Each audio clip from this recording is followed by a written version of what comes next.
Pats Nation, welcome on in for another New England Patriots post-game recap. This one very, very late at the time of recording this. It is 12:07 and officially December 2nd, so Merry Christmas and Happy New Year's, everybody. Of course, all jokes aside, I appreciate each and every single one of you that is tuning in live, watching tonight's episode. It's a very, very late one. You just watched the New England Patriots get a very dominant win against the Giants, and you guys are still up. So if you guys are here, just know I appreciate you more than anything. And of course, as always, we're going to keep this live stream up as we keep every single live stream up in case you want to come back, watch the show a little bit later, rewatch the show maybe, or of course, if you weren't able to watch it live tonight, you can watch it tomorrow. So that's always the great thing. But look, New England Patriots get their 10th straight win. They are now 11-2 heading into their Week 14 bye weekend. Boy, oh boy, what a massive, massive turnaround this was for the New England Patriots, which, last week it feels like when they played the Cincinnati Bengals, they were slow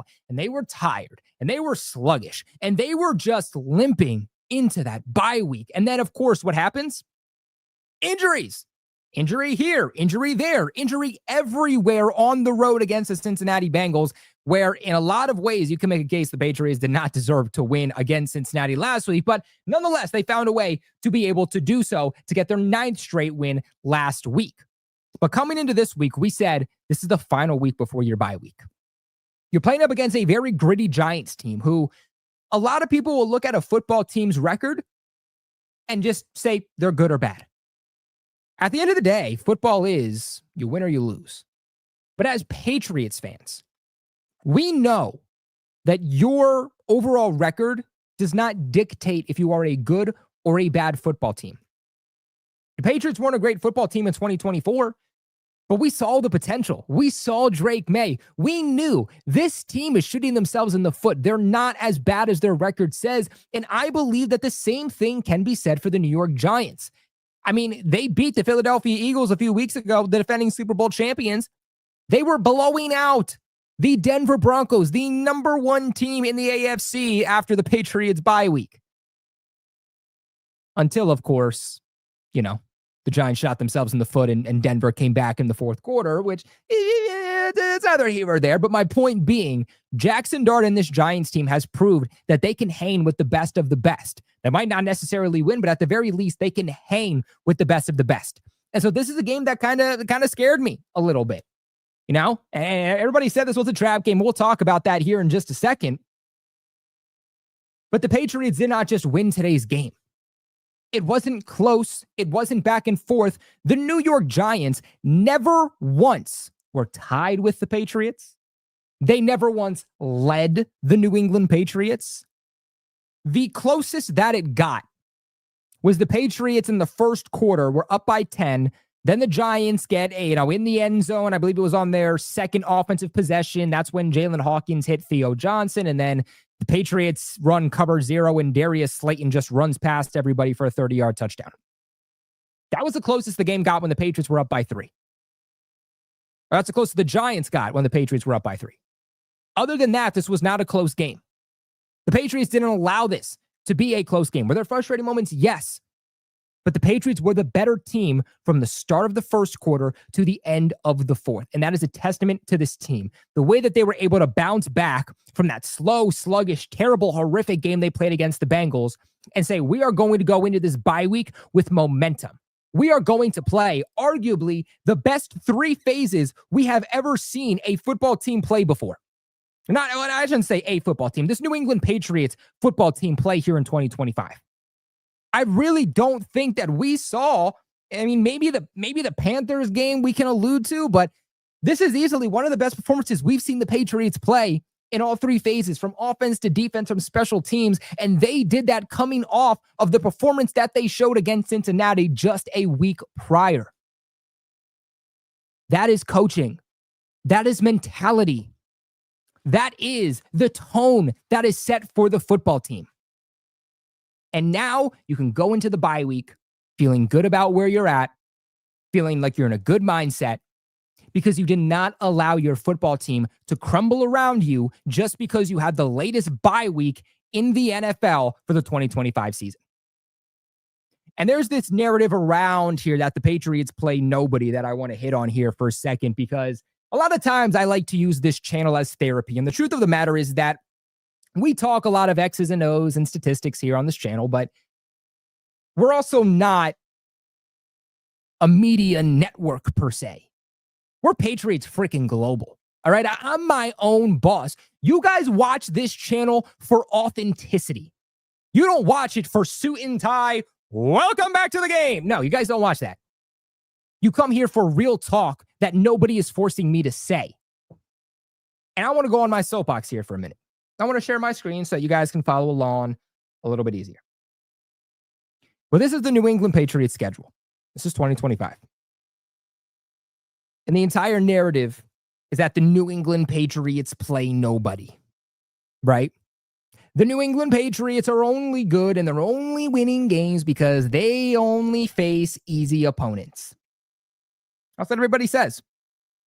But the same people saying that the Patriots have an easy schedule, which is why they're winning football games, are the same nubs that before the season started had this New England Patriots team winning 6 games max. If you said that the Patriots were going to win 11, 12 plus games this season, and you want to say, yeah, I said that before the season started because it's easy. You know what? Whatever. Do you? I'll give you your credit. You saw it coming.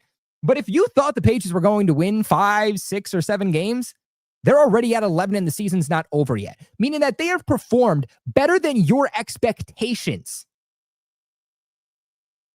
which means that no, they're not getting lucky. No, it's not just because it's an easy schedule, because they're performing way better than you originally expected them to do. So if the Patriots are just getting lucky because of their easy opponents, then why did you not expect them to win more games than you originally said that they were going to have? The rest of the NFL is scared. That is what this is. You can only play your schedule. And guess what? That's what the New England Patriots are doing. What did they do? They went out against a team in Carolina that's over 500, is in the potential run to win the NFC South and make the playoffs. The Patriots won them against them 42-13. The Patriots went into Buffalo and won 23-20 against the only team that was left undefeated in the NFL.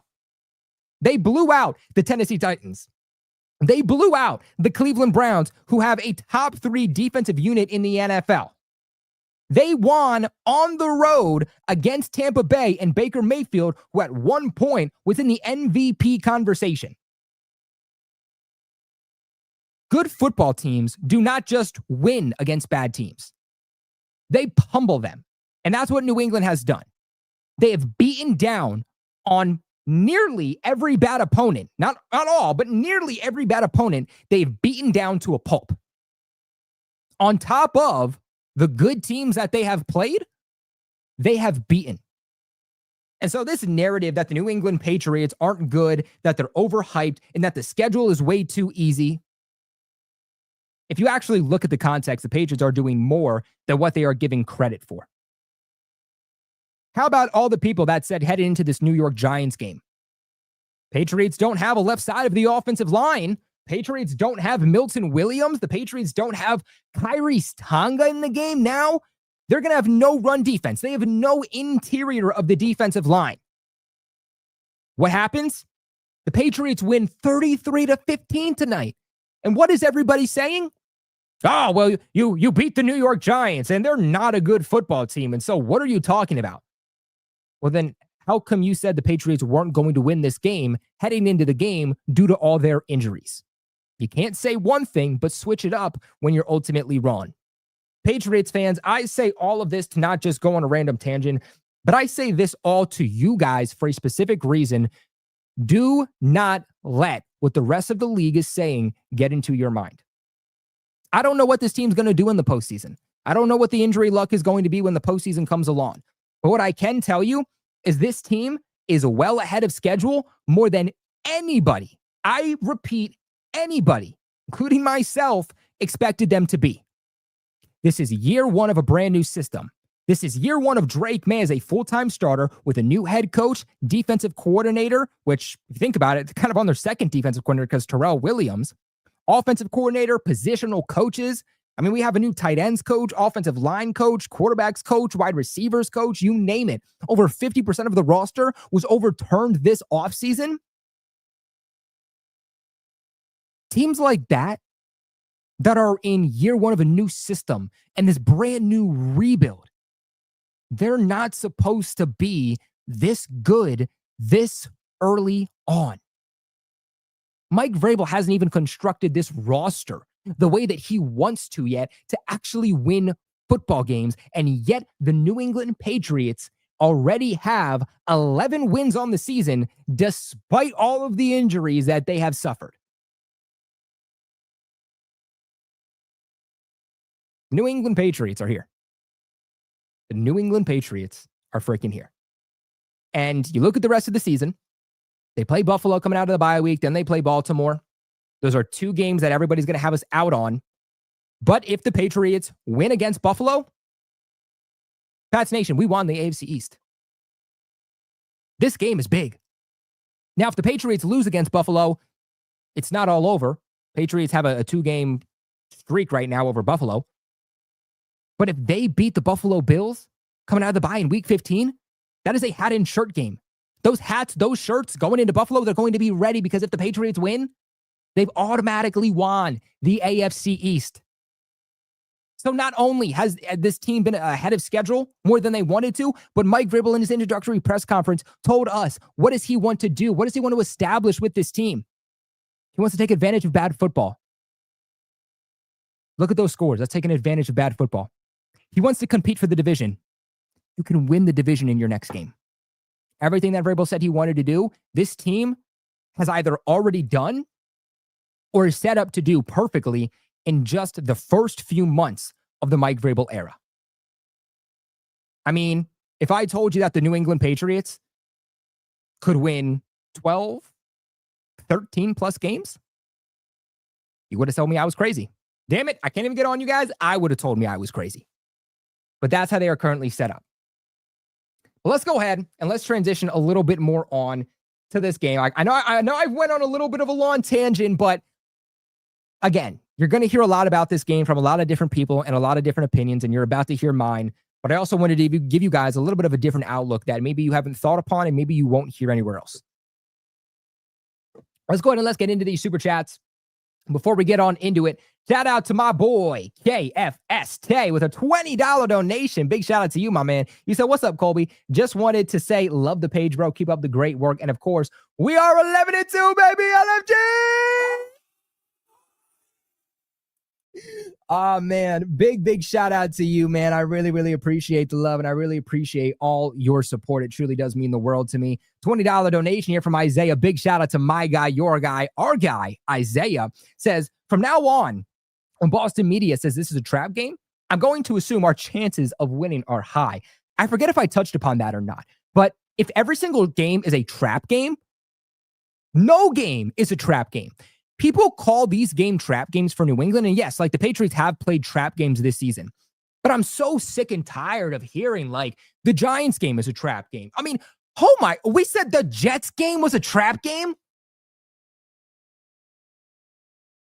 One of the worst teams, if not the worst team in football.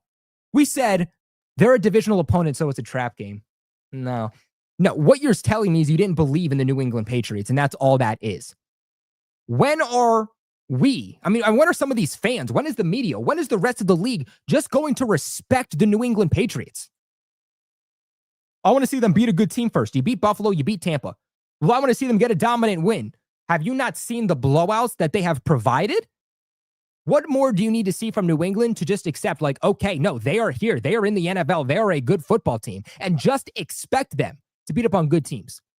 Or expect them to beat up on some of these bad teams. Because when you have the media saying the Jets is a trap game, the Giants is a trap game, that is them low-key saying, I don't really necessarily have a whole lot of belief in this team, so I'm going to call it a trap game just in case when I take them to win this game, they lose, I can at least rely on and go back on the fact that I said it's a trap game.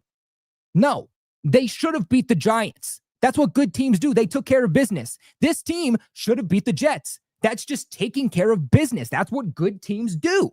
It's not a trap game because you're in a game where you're supposed to win. I'm sick of hearing the term trap game every single damn week.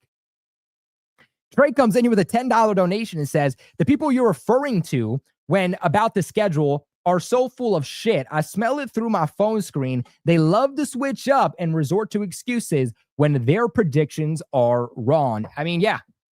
You know what's funny too is it's always like Broncos fans. Is this just me? Like you guys are on social media just as much as me. I feel like every time I'm on Twitter, which by the way, if you want to have a toxic life, just go on Twitter. Just go on Twitter. It's always Broncos fans and Bills fans that are jumping down every move the Patriots make. Every game they play, it's easy opponent here, easy opponent there. I tweeted this out and it got a lot of traction. In fact, I could even pull it up for you guys, but like the Broncos schedule too is not as hard as some people are trying to make it out to be. How many views is I tried to look at the comments because I was getting into a lot of debates, but it's at it's at 85,000 right now. Oh, that's crazy. But I want to share this with you guys. Okay. Look it. Okay. Everybody wants to talk about how the Patriots have this easy schedule. And look, I'm not saying that the Broncos is easier than the Patriots. I'm not an idiot. I know that. But you cannot be talking about how easy the Patriots schedule is if you also have cakewalk opponents on your schedule. I mean, look it. The Broncos defeated the Titans.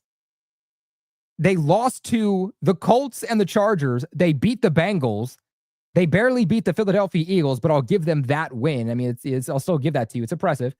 The Jets, congrats, you beat the Jets. Congrats, you beat the Giants. Congrats, you beat Dallas, who has like the worst defense in the NFL. Congrats, you beat Houston, who early on in the season had quite literally nobody on offense, and they still really don't have like anybody on offense. Congratulations, you won against Vegas. Congratulations, you won against Kansas City. Kansas City's not good anymore. They're not in the playoffs. They're likely not going to make the playoffs. So this isn't the Kansas City Chiefs from the last few years that you're beating. You're beating a bad Kansas City Chiefs football team. Then you played the Washington Commanders if you're a Broncos fan, and you should have lost that football game. They go for 2 points. If Marcus Mariota floats the ball over the defender's head, you're losing that game against a preseason football team. In fact, you should have lost against the Giants a few weeks ago when they were blowing you out heading into the fourth quarter, like 30-0. So I don't understand why Broncos fans are talking about the Patriots, and I don't understand why Bills fans are talking about the Patriots. But that's just how you know the Patriots are back, when excuses are made. Gotta love it, right, Trey? Gotta love it. Christopher comes in with a $2 donation, says Christian Ellis played like prime Ray Lewis. Dude, the amount of, again, Broncos fans, I seriously don't know why it's always Broncos fans, but the amount of Broncos fans and Giants fans that I saw, like, Christian Ellis has to be arrested. I saw those words verbatim. Christian Ellis needs to be arrested. Was one of the most insane things that I've ever seen. Christian Ellis, all his hits were legal today. He might not have not liked them, but like they were legal. They're actual football plays. I'm sorry that you're used to a 2020 version of the NFL where everything is soft instead of what the NFL is supposed to be, grown men hitting each other. Now, I don't think illegal hits are okay, but there was no illegal hit here. Christian Ellis played with his hair on fire. All the hits he made were legal. If you don't like the hit that was on your player, tell your player to not put themselves in a position to take a beating. That's their fault. Like, being mad at the player for hitting instead of being mad at your own player for not putting themselves in harm's way is crazy. But let's go ahead and let's start breaking this game down here. Give you guys some of my original thoughts. And so, just talked about this for a half hour on Bleacher Report, so I'm going to remember, or try to remember, all of the things that I discussed there. But really, really good to see the Patriots just get off to a really hot start. That was something that they failed to do against the Bengals last week when they started with the football. The Giants won the coin toss. They elected to defer, get the football to start the third quarter, something the Patriots usually like to do. They started with the football. They had a really good opening drive. Unfortunately, stalls out. They can't end with 7. They only end with 3, but still, to drive down the football the way they did made me feel confident about the offense for the remainder of the game. And then you had, I think it was like literally right after, it was on that kickoff after the Patriots got those 3 points. You got Christian Ellis coming in, bending former New England Patriot Gunnar Olszewski in half, which, by the way, big prayers up to Gunnar Olszewski, man. Love that guy. Hope everything is all okay with him. But he fumbles, and you have Elijah Ponder with the recovery. Now the Patriots set themselves up for an easy 7 points, and now they're in the end zone, and they're up 10-0. And that's really where this football game started to change. You know, you had that real big play from Christian Ellis to pop the football loose for the Patriots to take the lead. And I really do believe that football is a game of momentum. Football is so much more a mental game than people realize. And when you have plays that don't go your way and it deflates your football team and your team's not mentally motivated and everybody's just silent on the sidelines, like that really dictates how you're going to play the rest of the season. You had Caleb on Chason say earlier this year,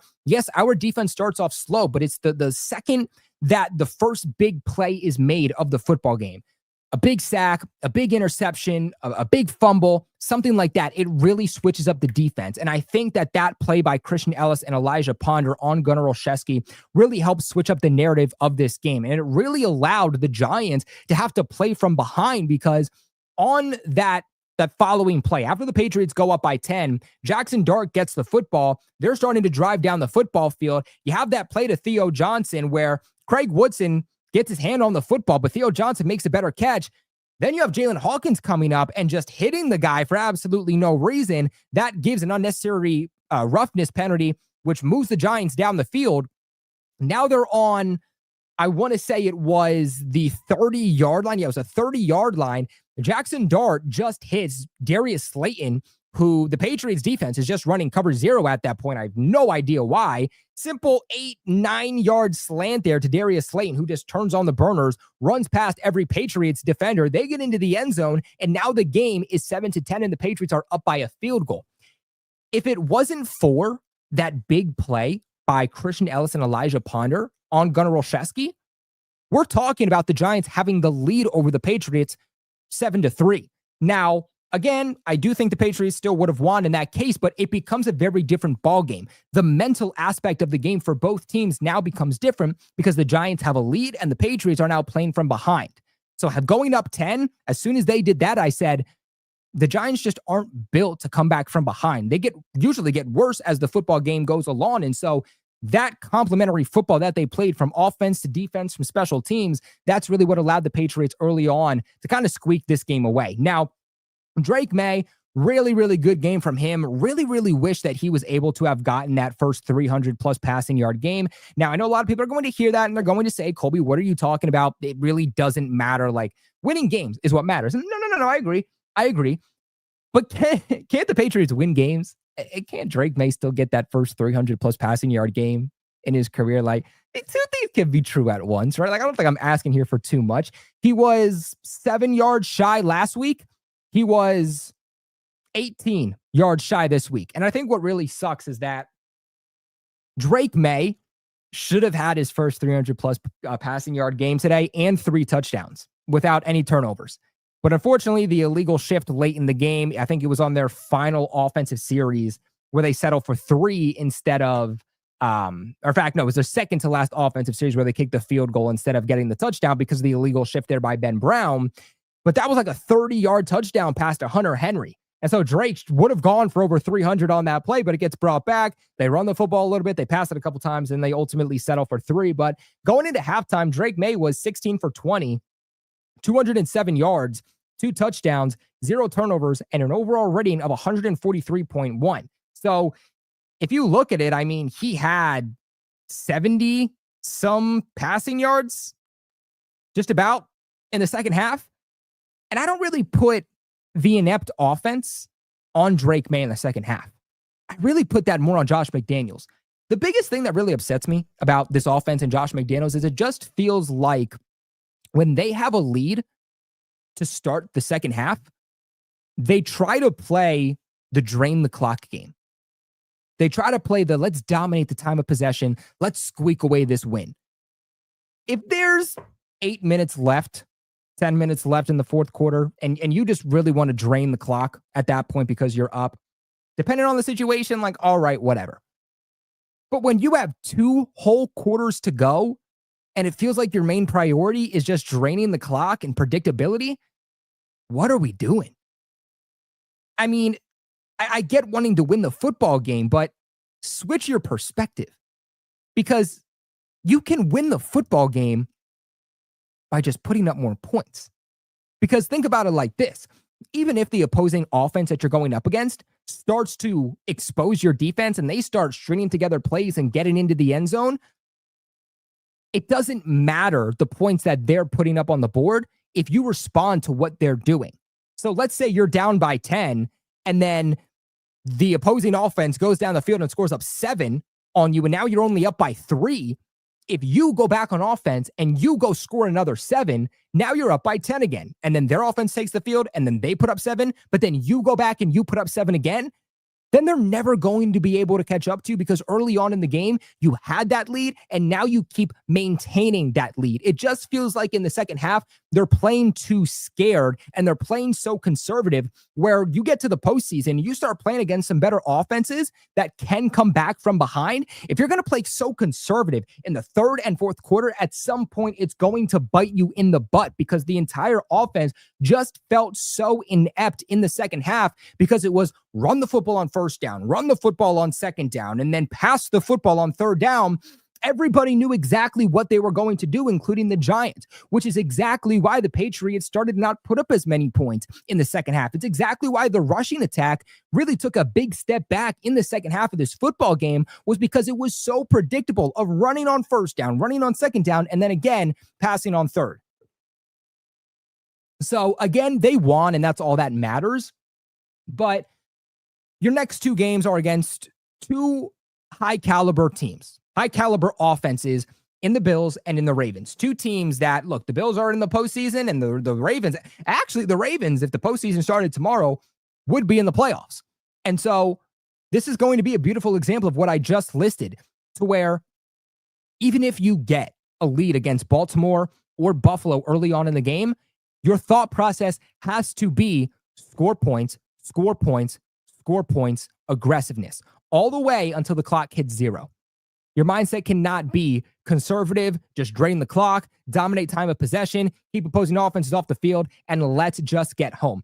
It's okay if your mindset is stay on the field and dominate time of possession, as long as you're getting in the end zone, but that's just not what the Patriots were doing. The Patriots were punting the football, or they were settling for field goals, and that's why when the Giants started to kind of do some things on offense, this game started to shrink a little bit, to where it became a 15-point game. And we said, well, all right, if they just get into the end zone a couple of times here, like this starts to become a football game. And so I would just like to see the Patriots be a little bit better with that. Don't take your foot off the gas. And just more specifically, I want to see them end in touchdowns. And this is something that Mike Vrabel preached against the Bengals, to where, I mean, you're at the 1-yard line last week and you can't get in the end zone. You're in the red zone several different times and you're settling with 3 points. I mean, even if we look at this game specifically, Andy Borgales was 4 for 5 on field goals. He was 3 for 3 for extra points. So there were, 5 times where they alluded to the fact that they wanted to go for a field goal rather than trying to get into the end zone for 7. I mean, out of their 33 points today, Andy Borgales contributed to 15 of those points. Last week, he contributed to like 9 or 13 of the points that the Patriots put up against the Bengals. They have to do better with their red zone offense too, because when you play teams like Buffalo, when you play teams like the Ravens, the Patriots defense is good, but there are some holes and inconsistencies in the Patriots defense. We know that these high caliber offenses can put up 40 points a game if need be. If you're going to compete with those teams, you're going to need to end your drives in touchdowns instead of ending your drives in punts and field goals. So that's really the biggest area that I'm hoping this team figures out how to address during their long bye week, while they have a little bit of extra time to prepare for. But overall, just another really, really solid day for Drake May, who after this week continues to lead the NFL in passing yards. Going to be really interesting to see where he kind of stacks up against these other quarterbacks following his bye week, so that nobody can use those excuses again. But nonetheless, good to see Drake May back in the category of 200 plus passing yards and a 100 plus passer rating. As for the rushing attack in this game, I actually thought that the stats don't allude to how good it was in reality. Now, Travion Henderson did get 1 less carry than Ramondre Stevenson, but for the most part, it really was a split backfield pretty evenly between those two guys. Henderson leads the Patriots in rushing yards, 67 yards, 6.1 yards per carry, and a lawn of 26. There were a couple of big runs, especially that 26-yarder late into the game, to where, I mean, early on in the game, going into halftime, Henderson was averaging like 5.8 and Ramondre was averaging like 6 yards a carry. Then late into the game, Ramondre was averaging like just over 3 yards a carry, and Henderson, I think, was at like 3.8. So, I think in the second half, when they got very predictable on when they were running the football, naturally that kind of had Henderson and Stevenson being stopped into the backfield. But then those late big runs by Henderson kind of allowed the overall average to go back up. Stevenson had a very, very good day. 12 targets, 40 total yards, 3.3 yards per carry. Early on in the game, he was averaging like 7 or 8 yards per run consistently. He was averaging more yards per run than Travion Henderson was, until he started to get stopped at and behind the line of scrimmage in the third and fourth quarter. Overall, too, when you look at what Ramondre Stevenson did, he put up another 3 targets, 3 receptions, 40 yards through the air, averaging 13.3 yards per reception. And so I thought Ramondre Stevenson needed a good bounce back game from him, and he really had that. He looked aggressive. He was stiff-arming guys to the ground. He was carrying piles. He was everything that we want Ramondre Stevenson to be that thunder and lightning with Travion Henderson. For the first time in a long time, we finally saw that kind of come to fruition, which last week against Cincinnati, we didn't. I also thought that the Patriots ran the football well, which allowed them to open up the overall passing game. The big story was the Patriots had to run the football effectively in this one to open up the pass, because if you just wanted to drop back, 40 times and pass the football and you're not running it well, you're going to get predictable, and that pass rush is going to get to Drake May at some point. I thought the way they were running the football allowed the RPO game to be opened up, which is exactly what it did today. The loss of Kayvon Thibodeau, I said this, and a lot of people clowned me. The loss of Kayvon Thibodeau was actually a lot bigger than people give it credit for, because that guy is the best run-defending edge for the New York Giants. He's the 5th best run-defending edge in the National Football League, as were Brian Burns and Abdul Carter. They're some of the worst edge defenders against the run. And I think today we saw that, because you had Henderson bouncing runs to the outside pretty consistently against this New York Giants defense. As for the receiving standpoint, Hunter Henry leads this team for a second straight week in receiving yards, 6 targets, 4 receptions, 73 yards, 18.3 yards per reception, and 0 touchdowns. If he had gotten that damn call, the same call that would have put Drake May over 300 yards because of the illegal shift from Bren Brown, if it wasn't for that, May goes over 300 yards. Hunter Henry has his second consecutive game of 100-plus yards and a touchdown, but nonetheless, really, really good game from Henry, who is stringing together some really, really good weeks, that reliable security blanket for Drake May. The offense just seems to flow a lot better when they can consistently find the ball to Hunter Henry. Talked about Ramondre Stevenson, who was second for the Patriots in receiving yards today. Kayshon Boutte also had some pretty good moments, 5 targets, 4 receptions, that big touchdown. I feel like Boutte's just the type of guy where you're not going to see him have like 9 or 10 receptions a game, but like Drake May is going to give that guy opportunities. And when he does, it feels like it always results in either a first down or a touchdown. A lot of people forget that Kayshon Boutte is the second best wide receiver in the NFL heading into week 13 in average yards per reception. Interesting fact. So if you think about it, Kayshon Boutte is actually one of the best deep threats in the NFL. Stats don't lie. I'm just putting that out there. Demario Douglas, I also thought, had some pretty good moments, 3 targets, 3 receptions, 33 total yards. And Kyle Williams, who you're not seeing targeted a lot every single game. He's targeted maybe once per game, but it feels like him and Drake May are starting to connect a little bit and get on the same page. So now when they are looking his way in the limited time that they do, it feels like Kyle Williams is finally capitalizing on those plays. Ran a go route in this game for a 33-yard touchdown. Great ball placement by May. Great catch and situational awareness by Kyle Williams to keep his foot in bounds. And so you see that speed with Williams. If they can just get on the page a little bit more, maybe we start to see more of Kyle Williams and start to see some bigger splash plays opened down the field. I would love to see an offense where we get to see more of Kyle Williams, Kayshon Boutte, and Demario Douglas, because that is big-time threats deep down the field. That is going to be really hard to defend. Stephon Diggs really didn't do a whole lot, made some plays early on in the game. Looked like it was going to be a good game for him. He only finishes with 4 targets, 3 receptions, 26 yards. Matt Collins finishes with 4 targets, 3 receptions, 23 yards, but some of the plays he was making were big-time conversions in big-time contested situations. So massive shout out to him. As for the offensive line, I thought Vidarian Lowe did really, really well. I thought he was very, very underrated with his performance today. A lot of Patriots fans in the comments were really wreaking havoc on our poor guy, Vidarian Lowe. Like, oh, God, here we go. Vidarian Lowe's back. We're going to suck. We're not going to do anything. And I told you guys how, like, just think about this. Dramatic pause. I've been talking for like 5 hours straight. Yeah, I think you can hear it in my voice. It's starting to go a little bit, but I said, think about it like this. What did Alex Van Pelt do to really help anybody on the offense last year? That includes the offensive line. He kind of just put his guys out there and said, well, sink or float. It's up to you. And a lot of the guys were sinking. Josh McDaniels isn't going to do that. Who's going to help scheme around the loss that the Patriots had on the O-line? Jared Wilson, Will Campbell, both on the left side. How do you replace them? You help give some extra protection. We saw that with times with Travion Henderson staying back to block, Ramondre staying back to block, Hunter Henry chipping his guys, kind of waiting to go out of his breaks, help blocking a little bit before he turns into a receiver. We saw a lot of that today. And I actually thought that we didn't hear Vidarian Lowe's name at all. Got to go back and look at the film to really talk about just how well he did on his one-on-one matchups. But you didn't hear his name. And when you don't hear an offensive lineman's name, it usually tends to be a pretty damn good thing. As for Ben Brown over at left guard, I actually thought that he struggled today more than Vidarian Lowe did. I thought that Ben Brown, it wasn't that he was bad in his matchups. It was just more mechanically and mentally that he was making mistakes. Just several different times where the penalties that Ben Brown had, he had 2 or 3 today, just came in big moments. One of which, if I remember correctly, was on that illegal shift that did take away that Hunter Henry play. And the other one was also on a pretty big play. And so fundamentally there, he does have to be a little bit better, but it's also his first game as a starter with Jared Wilson out. And so again, I thought that the offensive line performed a lot better than we all expected. Also, given the fact who they were going up against. Giants' run defense sucks. It's the worst in the league.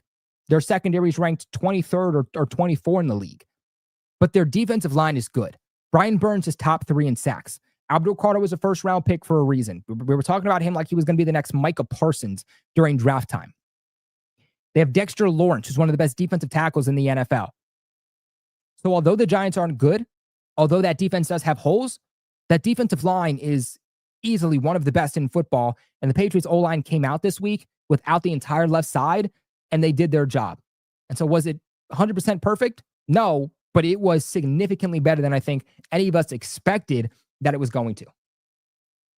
Let's see. Let's get into some more of these super chats. We got my boy Patriots 92 with a big time $10 donation. You guys are absolutely killing it today. Much love to each and every single one of you who said, good game by the Patriots. The run defense has me worried against Buffalo in 2 weeks. I completely agree with you. Now, something to keep in mind, won't have Milton Williams, which is huge, but I mean, I'm not going to try to predict the future, but you should.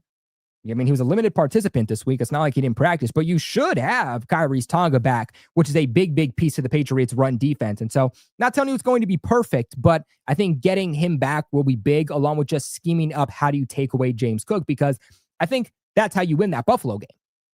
It's the same thing in, what was it, week 4 earlier this season in Buffalo. You take away James Cook, force Josh Allen to beat you through the air. That's the game plan. As long as they game plan around it correctly, I'm not saying it's going to look as good as it did, back then in a few weeks ago, or a few months ago, I should say, but that's still the same recipe to beat Buffalo. But I certainly understand why you're worried. I certainly understand. Let's see. We got my boy McGoat, who's been a member for 8 months. Big shout out, McGoat. Says, I have also noticed how good Andre Borregales has been playing too. He can come clutch in so many times. Exactly. Like, I was thinking about this the other day. I forget if I told it to you guys or not, but Andy Borregales, week 2, has several misses in Miami. Everybody's calling for his job. Do you have to trade for a kicker? Do you have to pick up John Parker Romo and try to get him back into the mix? Like, these are some of the things Pats fans were saying. Mike Vrabel gave Andy Borregales a game ball at the end. And everybody was saying, what are you doing? How are you giving this guy a game ball? And we all said, it's because of confidence. You want him to know that it's okay and we still believe in you. Because being a kicker is all mental. And ever since they gave him that game ball, he's been a much better kicker. Now, had a missed kick against the Jets a couple of weeks ago, had a missed kick today. So certainly some things to kind of tidy back up. But for the most part, given the amount that they're having Andy Borgales kick the football, like, he's doing pretty damn well. Like when he is half of the offensive points every single week, he's doing pretty damn well.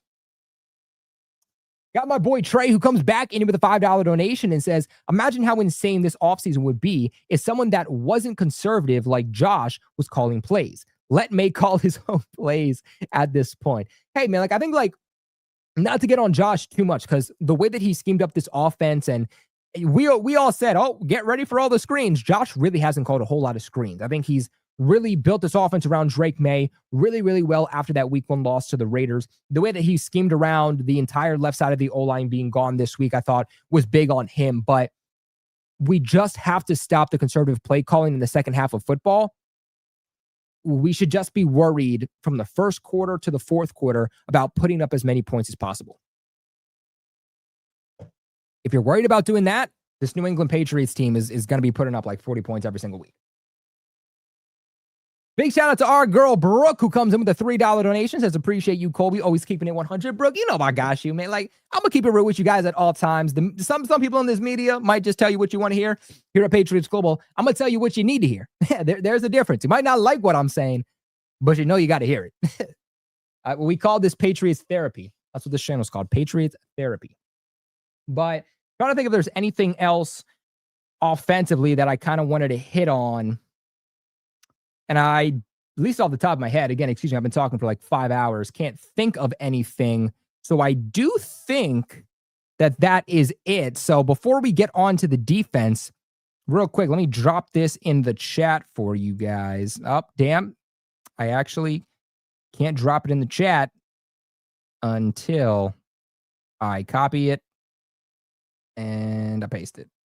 That makes a whole lot more sense. All right, there we go.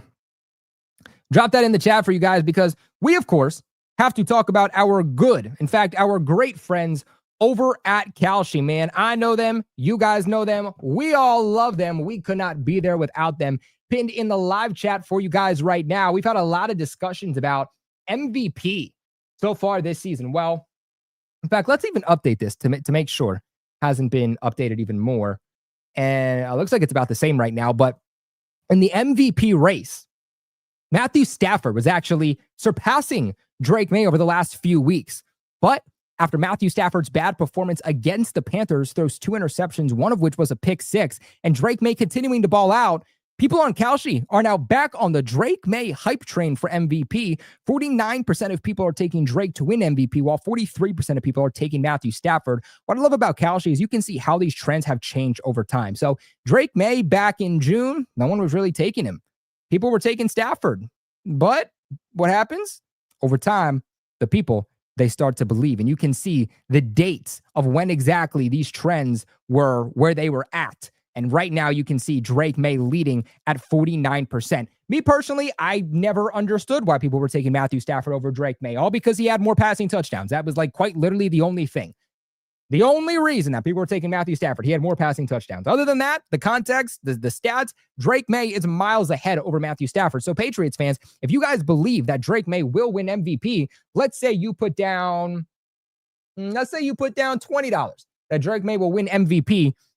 You right now on Kalshi, you can turn that $20 into $41 if you ultimately end up being right. Let's say you're really confident and you want to put down $100, you can turn $100 into $205. And there's no better time to get on this, because I'm telling you guys right now, people are going to believe more and more and more and more in Drake May winning MVP as the weeks go on. So your opportunity to win the most amount of money is as high as it's ever going to be. Again, pinned in the live chat right now. Make sure you guys go ahead and check them out. Great thing about Kalshi is that you're not going up against Kalshi themselves. You're playing up against real people with their own real thoughts and opinions on these lines. Just like you see these trends change over time, this isn't based off of Kalshi's opinions. These are based off of the money that real people are putting on this line for NFL MVP. Available in every single state. Again, pin in the live chat right now. If you ultimately are wrong on your takes, Kalshi does not make a single cent off you, which is super freaking awesome. Big shout out to Kalshi.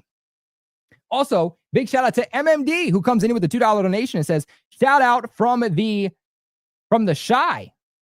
Go Pats. Gotta come on PGLS. Hey, man. Shy, like Chi-Town? You in Chicago, man? Dude, you know who else is from Chicago that's playing well? Mr. Caleb Williams. Talk about that 2024 draft class. Am I right, my friends? Oh, my gosh. Now, Bo Nix ain't balling out the way that people want to think he is, but people ain't ready for that discussion. But let's go ahead and let's transition on over to this defense that no Kyrie Tonga, no Milton Williams. I was pretty damn scared for what I thought this team could do because Jaxson Dart is legit.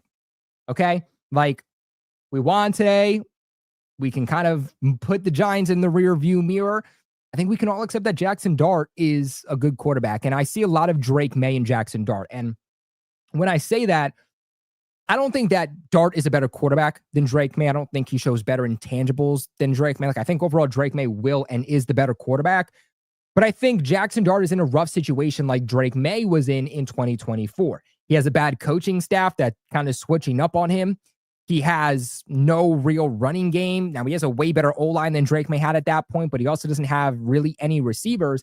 And I think that you see he's excelling that offense past his limitations as well as he possibly can.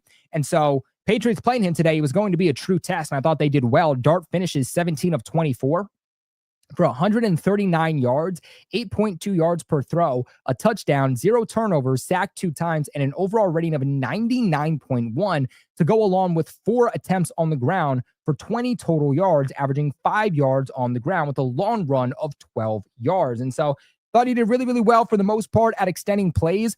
After they got into the end zone for their, I want to say was their second touchdown. I'm trying to remember who got that touchdown. Was it Darius Slayton? That was the first touchdown. Anyway, they end up going for 2 points. And on the 2-point conversion, you see Jaxson Dart go out wide left. Nothing's there. He cuts it back over to the right. Now there's pressure on him. He's dodging multiple Patriots defenders, throws off his back foot, finds Darius Slayton in the end zone for a good 2-point conversion. Just some of those clutch plays that we've seen kind of like Drake May play in the past or have in the past. And so Jaxson Dart, legit, I thought he had a pretty good day overall, even though the stats don't exactly light up this sheet or anything like that. As for the rushing defense, I thought it played better than what the stats are going to show you. I thought that in the second half, the Patriots run defense really started to struggle, but in the first half, they did really, really well. Derek Stingley does finish 12 attempts, 68 total yards, 5.7 yards on average with 1 total touchdown and a long catch of 22 yards. Or excuse me, a long run of 22 yards. And then you have Tracy go 10 carries, 36 yards, 3.6 yards per run with a long run of 9. They were really gashing the Patriots. Like I said, third and fourth quarter, they were really stringing together drives that allowed the Giants to even score that second touchdown that they had. But early on in the game, Patriots D-line was stopping Stingley, was stopping Tracy at the line of scrimmage or only allowing them to gain about 1 or 2 yards. And that's why early on in this game, the Patriots got out to such a large lead because they didn't allow the Giants to run the football. They were forcing Jaxson Dart to beat them through the air, which is how the Patriots want to win football games. And when you are playing up against an inept offense like the Giants, if you take away that run game, you don't allow them to have an RPO game, and you force them to beat you through the air, you're trusting Carlton Davis and Christian Gonzalez in this game, you are going to win 10 out of 10 times. And that's why the Patriots got out to such a large lead that they had in the first half of football. But when you start allowing them to run the football a little bit more, you take some of that pressure off of Jaxson Dart, you allow him to be in third and manageable passing situations. That's when the playbook for the Giants started to open up and the team started to have some struggles. So look, this was another game where the Patriots allowed a running back to go for 50 or more yards on them, but no Kyrie Tonga, no Milton Williams. I thought that they did pretty well after they allowed a running back last week in Chase Brown to go for 100 plus on them. Now, this is the third time the Patriots have allowed a running back to go for 50 or more yards on them since that game against the Tampa Bay Buccaneers, where Tucker went for 53 yards on them. So I think we're past the days where the Patriots run defense is going to hold running backs to below 50 yards. But look, as long as you can keep them under 100 yards and not allow them to be a big part of the offense, I think that's really all that matters. And at least for today, that is mainly what they were able to do. I thought from a receiving standpoint, the secondary did its job. like I said, Slayton was their leading receiver, 3 targets, 2 receptions, 41 total yards and a touchdown. But he also had that long touchdown of 30 yards. And so if you take away that, early on touchdown from this game, he only had 11 total yards on the day. Singletary was a big check down option for Jaxson Dart in this game. He was their second leading receiver, 3 targets, 3 receptions, 34 total yards. Wan'Dale Robinson, who's not a bad receiver, Gonzo playing really, really well against him. He was targeted 8 times. In fact, Wan'Dale Robinson was tied for the most targeted player in this game, 7 total receptions, but only 34 total yards. Theo Johnson, it felt like he was killing the Patriots at times, but he only finishes with 8 targets, 3 receptions, 29 total yards. Big up to getting Jahlani Tavai back. I thought with a lot of the interior D-line out of this game, having Jahlani Tavai there was a big reason why the run defense wasn't worse. He is a massive, massive piece of the Patriots stopping the run, and I think that is underlooked at. So great to get Jahlani Tavai back. Obviously, Christian Ellis having a career game here today. The forced fumble, the big hit on Jaxson Dart, which is absolutely insane seeing in real time. Felt like Christian Ellis was playing with his hair on fire, and today that is exactly what he did. So overall, I feel like the Patriots did their job. I mean, they sacked Jaxson Dart a couple of times. Harold Landry got a sack, and then it was also Elijah Ponder who got the other sack. And so I feel like Elijah Ponder, not a guy who's going to play like 50, 60, 70% of defensive snaps every single week, but as a guy that comes in late in the game as one of your like main rushers to help spell Harold Landry and Caleb on Chason, Elijah Ponder has been doing pretty well. Has a sack against the Giants, had a sack against the Jets a few weeks ago. Forget where his other sack came from, but ever since they gave him more opportunities, ever since they didn't pick up anybody at the trade deadline, Elijah Ponder, late into these games, feels like he's coming up, making plays on a pretty consistent basis. On top of the sack, Elijah Ponder also had the fumble recovery from Christian Ellis on Gunnar Olszewski early on into the game. And so, again, I think you want more from your edge rushers, but you maybe see why the Patriots didn't go out there and add one at the trade deadline, because they wanted to see what they had in-house. And Elijah Ponder is a guy that is doing pretty damn well. And I'm actually glad that they didn't make a trade, because we're at least allowing him to develop to see what he can have moving forward. So, guys, I think that is going to wrap it up for today's episode. We are going to skip the Patreon members for this one. Hopefully we can get Rob back later on this week so we can bring on the Patreon members and he can kind of talk about this game too. We are going to be live again this week before the Patriots game to kind of break down some kind of more of my general thoughts about the Patriots here. I'm thinking about doing maybe like a mailbag, maybe just like a Q&A live stream. I feel like we haven't done one of those in a long time. So drop in the comment section if that's a live stream you guys would like to see. And of course, we'll allow the Patreon members to come on. But obviously getting pretty late here. It's 1 a.m. I know a lot of our Patreon members kind of texted me behind the scenes and said they weren't going to be able to come on. And is it something that we could push on later for the week? And so, of course, that is something that we will do in respect for all Patreon members, that everybody has an opportunity to come on to the show that would like to. If you want to be a Patreon member, make sure you guys do. Link in the description box below. But until next time, I appreciate you guys so much for watching. Hit that subscribe button if you have not yet. Hit that thumbs up button. Help support the channel tremendously. But until later on this week, make sure you guys follow me on my other social medias, TikTok at Patriots Global, Twitter and Instagram also at Patriots Global. But until next time, appreciate you guys for watching, and go Pats.